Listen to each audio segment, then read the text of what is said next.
নিশ্চিতভাৱে জানেই জয় বিজয় যেতিয়া সেই চাৰি সিদ্ধক যেতিয়া ঈশ্বৰ দৰ্শনৰ পৰা বিমুখ যেতিয়া কৰিছিল কৰাৰ পিছত তেওঁলোকে যি অভিসম্পাদ হৈছিল অভিসম্পাদৰ ফলস্বৰূপে সেইখিনি কাহিনী সকলোৱে জানে।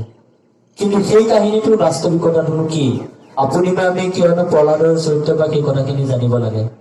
হিৰণ্যকশিপু প্ৰহ্লাদৰ পুত্ৰক নানান দুৰ্গতি দিলা হৰিৰ নামৰ কবচ প্ৰভাৱে তাৰ নুমনলৈ লীলা একান্ত শৰণ লয়া যিটো জনে তাংক হৰি ফুৰে ৰাখি ইহাক যজ্ঞবি সঞ্জাত নোযোৱা লোৱা প্ৰহ্লাদত সাক্ষী।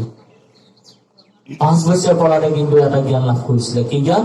ঈশ্বৰ এজন, ধৰ্ম এটা, শাস্ত্ৰ এখন। আজি কিমান বছৰ হৈ গ'ল, কিমান হেৰি হৈ গ'ল, আপুনি মই 60 বছৰ হৈ গ'লো, 70 বছৰ হৈ গ'লো, কিন্তু এজন ঈশ্বৰ আছে বুলি আমাৰ বিশ্বাসটো নাই কাৰণে নলত ধৰিলে নল ছিগে, থলত ধৰিলে থল ছিগে বোলে, জলত ধৰিলে বোলে জল ছিগে। তেতিয়াহ'লে ভাবি চাওক, যদি 5 বছৰীয়া পুত্ৰ প্ৰহ্লাদৰ যদি আত্মজ্ঞান যদি আছে, এজন ঈশ্বৰ আছে বুলি, তেতিয়াহ'লে আপুনি মই আমি সেইখন জ্ঞানৰ অধিকাৰী হ'ব পৰা নাই কিয়? সেইটো আমাৰ কাৰণে লাখটকীয়া প্ৰশ্ন। প্ৰহ্লাদক আমিতো সকলোৱে মানুহ মানে বাৰু প্ৰহ্লাদক মানিবলৈ হ'লে কিন্তু আমি দুটা কথা চাব লাগিব। প্ৰহ্লাদে কিন্তু 1 নম্বৰ নিজৰ পিতৃক মনা নাই, চাব দেই। 2 নম্বৰ প্ৰহ্লাদে নিজৰ গুৰুক মনা নাই। প্ৰহ্লাদক যদি মানুহ তেতিয়াহ'লে আমি মাক দেউতাকক মানিলে নহ'ব, মানে মাকক বাপেকক মানিলে নহ'ব, নিজৰ গুৰুকো মানিলে নহ'ব।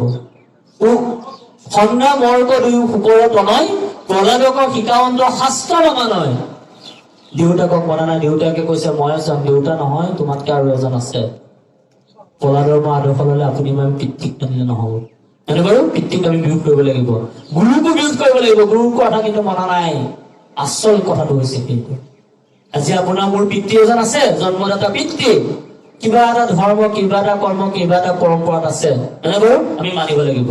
পিতৃৰ 4টা কথা আমি মানিব লাগিব, 4টাৰ 4 ৰূপে আমি মানিব লাগিব। 1 নম্বৰ পিতৃৰ ধৰ্ম, পিতৃৰ নিৰ্দেশনা, পিতৃ আদেশ আমি পালন কৰিব লাগে, 1 নম্বৰ। 2 নম্বৰ পিতৃয়ে যিখিনি কৰ্ম কৰিছে সেই কৰ্মবিলাক মই পালন কৰিছো আৰু ভৱিষ্যতৰ কাৰণে মোৰ মানে নাতি পৰিণতিৰ কাৰণে উপযোগী হ'ব নহয় সেইটো আমি বিচাৰ বিশ্লেষণ কৰি চাব লাগে। 2 নম্বৰ। 3 নম্বৰ পিতৃয়ে কৰা কৰ্মটো মই কৰিছো, কিন্তু সেই কৰ্মটো বিজ্ঞানসন্মত আছে নাই, সময় উপযোগী হয় নে নহয়, স্থান কাল পাত্ৰ যুগোপযোগী হয় নে নহয়, সেইটো কথা চাব লাগে 3 নম্বৰ।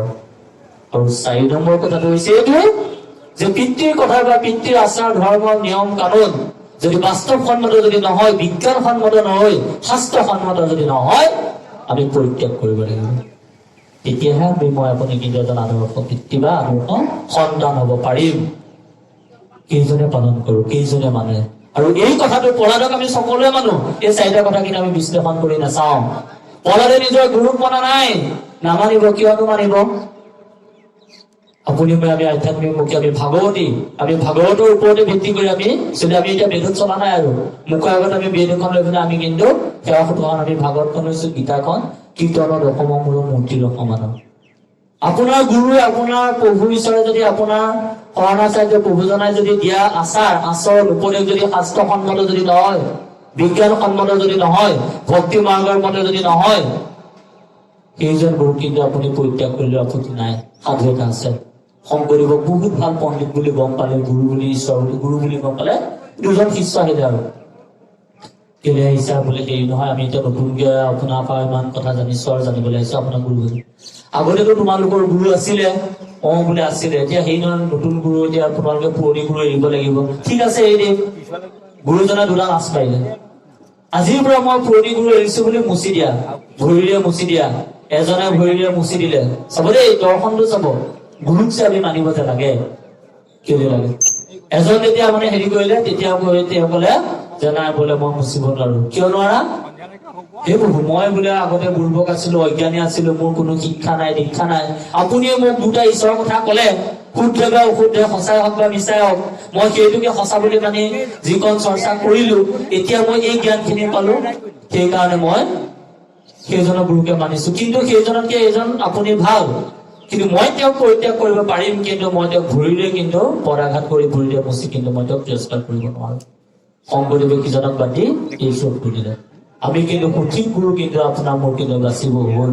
পৰম্পৰাগত গুৰু লাগিবই, কিন্তু সেই গুৰুত যদি আমাৰ যদি আধ্যাত্মিকতাটো যদি নাথাকে, যিটো নাম নেৰে মুখে পাইলে মুখ্য মহাসুখে জানা কৃষ্ণ পুষ্ট বলাগাৰ, গুৰু ভৈলা জগতৰে কৰিলে কহিতো নৰে কোটি কোটি পুৰুষ উদ্ধাৰ পলাদৰ দৰ্শনটো হৈছে সেইটো পলাদৰ আদৰ্শটো হৈছে এইটোৱে মই বুৰ্বক আৰু মই নপঢ়িলো নুশুনিলো মোৰ ল'ৰাটোনো ক'ৰ পৰা পঢ়িব পলাদৰ চৰিত্ৰটো চাওক বাপেকো দৈত্য ৰাক্ষস অসুৰ মাকো দৈত্য ৰাক্ষস অসুৰে কিন্তু তথাপি অকণমান আধ্যাত্মিকটো আছিলে আমি জানো ভীমকলৰ গুৰিৰ পৰা ভীমকল কলগছৰ পৰা কলগছ জাহাজীৰ পৰা জাহাজী চেনিকলৰ পৰা চেনিকলে হয় উল্টা জাহাজী কলৰ পৰা কিন্তু নাৰিকল গছ হ'ল চেনিকলৰ পৰা কিন্তু মালভোগ কল হ'ল কেনেকে হ'ল পলাদৰ দৰ্শন মাক বাপেক যদিও দৈত্য ৰাক্ষস অসুৰৰ প্ৰভাৱান্বিত পাইছিলে এটা উপযুক্ত পৰিৱেশ মাতৃগৰ্ভত থাকোঁতে আজি আপোনাৰ মোৰ আমাৰ মাতৃসকলে আইসকলে যদি দৰ্শন নামানে নাই মানটো আই নহয় একদম ঘূৰি ফুৰিব ন একদম হেৰি ফিনাই ফিনাই ক'বলৈ বেয়া লগা কথা নহয় বাৰু ঘূৰি ফুৰিব নাই মানটো আহে দেও সাংপতি জনাম এইবিলাক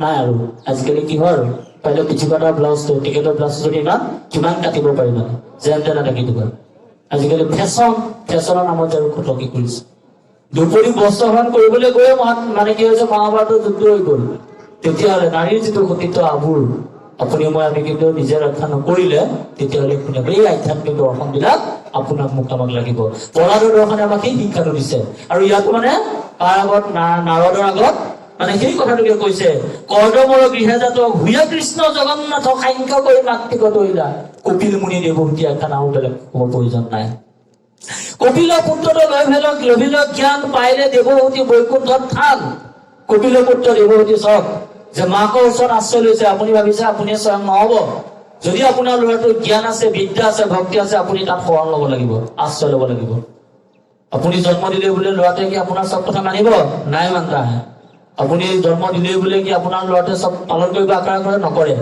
যদি ল'ৰাটো যদি বিজ্ঞানসন্মত যদি হয় আধ্যাত্মিক দৃষ্টিভংগী যদি হয় তেতিয়াহ'লে আপুনিও কিন্তু ল'ৰাটোৰ আদৰ্শ মতে আপুনি কিন্তু চলিব লাগিব বেলেগ উদাহৰণ দিব নালাগে কপিল আৰু দেৱহূতি এখানে আমাক সেই দৰ্শনবিলাক দিছে ধৰ্ম ঘৰে সনাতন ভৈলানৰ নাৰায়ণ মহাদেৱ বতৰা চলিলা কাণতাপে ইন্দ্ৰদৰী পাঞ্চিলে কপেশ্বৰী কামদেৱ আদি সবে যায় যে সেই মদন কামদেৱৰ ধৰি লওক সেইখিনি কথা আমি ভাবিলে বৰ্জিত কৰিব ইচ্ছা নাই দহি আছো মদনক কিছু শংকা নাই কি কৰিব পাৰে মোক স্ত্ৰীৰ মায়ে তেতিয়াহ'লে ভাবিছকচোন সেই এটা কাহিনী সেই এটা গাহ গজেন্দ্ৰৰ আখ্যান অনুভৱ কৰিছ যে ঈশ্বৰক আমি অৰ্পণ কৰিবই লাগিব তেওঁ কি কৰিছে সুন্দে মানে পদ্মঘূত ওপৰক তুলি গজেন্দ্ৰে কৰিলা তুতি তাহি হৰি বুলি সেই তাত মানে সেইখন কিমান দিন মানে গা গজেন্দ্ৰ ঘূৰালি থাকোঁতে ক'ত পদুম ফুল এবাৰ আছিলে নাই তথাপি মানে পুতিকি স্বৰূপে পদুম ফুল শতপত্ৰ বিকশিত আপোনাৰ মোৰ স্বভাৱটো হ'ব লাগিব পদুম ফুলৰ নিচিনা কেনেকে বোকাতেই থাকে পদুম ফুল পানীতেই থাকে বোকা পানীতেই থাকে